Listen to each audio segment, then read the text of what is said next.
총 보면은요 316곳이 해지가 됐어요. 해제가 됐는데 이 해제가 된 곳에서 동북권이 133개소, 서남권이 89개소, 거의 뭐 그야말로 상당 부분을 차지하죠. 70% 이상을. 이 부분들이 집중 분포되어 있는 것이 70%입니다. 70%인데 여기가 슬럼화 노후화가 돼서 이런 많은 문제점들이 나타나고 있어요. 그래서 이런 곳들, 바로 서남권이나 또 동북권, 이것을 중심으로 해서, 그리고 또 서부권이 48개소죠.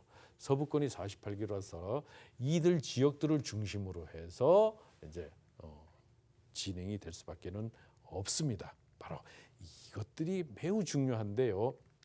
자, 거꾸로 앞으로 가보시면은 지금 주민 동의를 간소화하고 재개발 해제 구역에 대한 신규 지적을 활성화하겠다고 했잖아요. 신규 지적을 바로 그 중심에는 동북권, 서남권, 그리고 동북권이 1순위, 서남권이 2순위, 서부권이 3순위가 되는 거예요. 우리는 그러면 어디 가서 이러한 곳들, 여기서도 중심이 있어요. 찾아 나가는 중심이 뭐예요?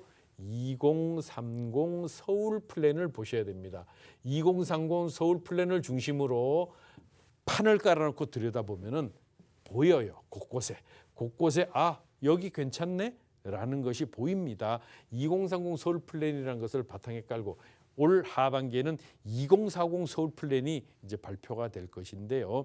2040 서울 플랜을 우리가 주의 있게 봐야 되는 이유가 뭐예요? 앞으로 서울시의 10년, 20년 뒤의 모습이 어떻게 바로 2040 플랜에 담겨 있다. 이렇게 되면은 우리는 미리 그 지역들을 선점을 해 나가는 겁니다. 미리 그 지역들을 선점함으로 해서 바로 부동산에 대한 투자 수익. 예를 들면 내가 집이 없는 사람이야. 집이 없어도 어떻게 해요? 바로 거기에 미리 선점을 해서 저렴한 가격에 내가 내 집 마련을 확보를 해놓으면은 그 지역이 앞으로 점점 다른 지역보다 더 많이 발전을 해서, 발전한다는 말은 무슨 뜻이? 집값이 올라간다는 말이잖아요. 집값을 올림으로 해서 나는 같은 한 1주택에 거주하고 또 집을 마련해서 내 소유권을 가지고 있을지라도 실질적인 자산 가치는 어떻게 됩니까? 다른 지역에 비해서 월등히 높은 수익률 플러스 실제적인 가치가 굉장히 증대되는 겁니다. 그렇기 때문에 이 부분이 어디에 내가 둥지를 트느냐에 따라서 앞으로의 가치가 크게 차이가 날 수밖에는 없습니다. 여기에 반값 아파트를 마련하고자 하는 바로 핵심 사항이 담겨 있죠.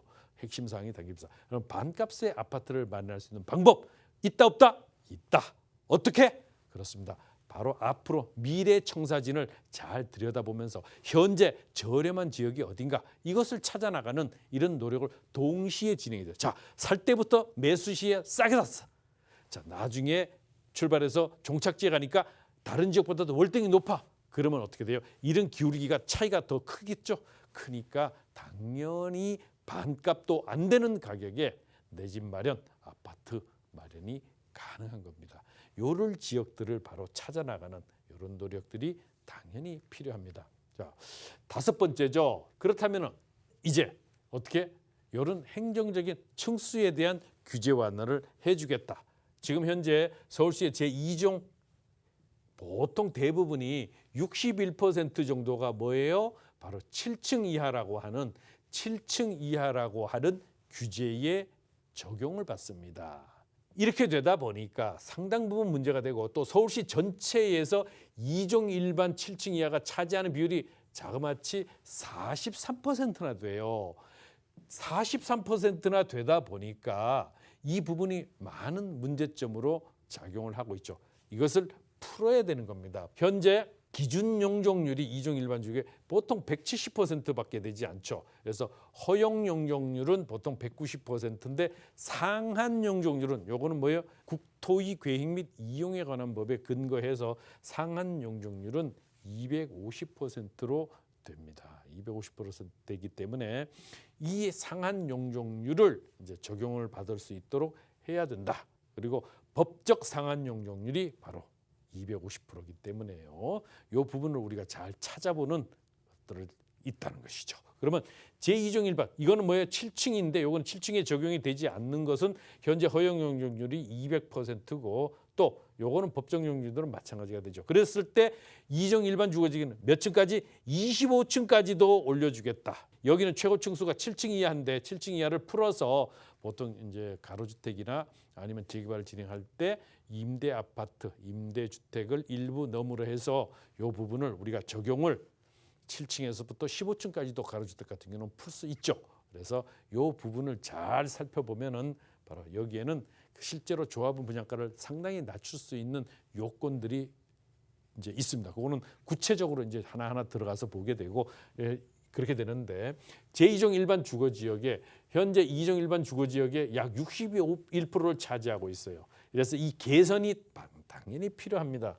바로 2종 일반 주거 지역 순으로 용적률과 최고 층수를 완화시켜줘야 됩니다. 용적률은 몇 프로로? 250%로 이왕이면 200%가 기본인데 서울시에서는 200%를 250%로 그리고 최고 층수는 25층까지 풀 수 있도록 완화시켜줘야죠. 바로 이 부분이 재개발을 원활히 할 수 있는 핵심 요소 중에 바로 이런 층수, 2종에 대한 층수 완화, 규제 완화입니다. 여섯 번째가 바로 공모 방식을 연 1회를 원칙으로 하는데 이 연 1회로 해서 연간 25개 이상의 구역을 어떻게 해요? 새로 지정을 하겠다. 어디에서? 서울시에서. 바로 연도별 공급 목표를 설정하고 관내 재개발 현황을 검토해서 이제 개발의 필요성이 증대되는 곳에 바로 하겠다. 바로 선정의 원칙은 공급 목표에 따른 주택 수급 계획 그리고 재개발 시급성 얼마나 시급한가 자치구별 안내 그리고 자치구별 추진의사 바로 얼마나 추진의사를 평가하고 투기 우려 지역에 대해서는 제외하는 투기를 원천적으로 차단할 수 있는 방법들을 동시에 강구해서 실질적인 이런 그 재개발을 이제 원활히 추진할 수 있도록 진행하겠다는 것이 바로 목표라고 볼 수 있습니다.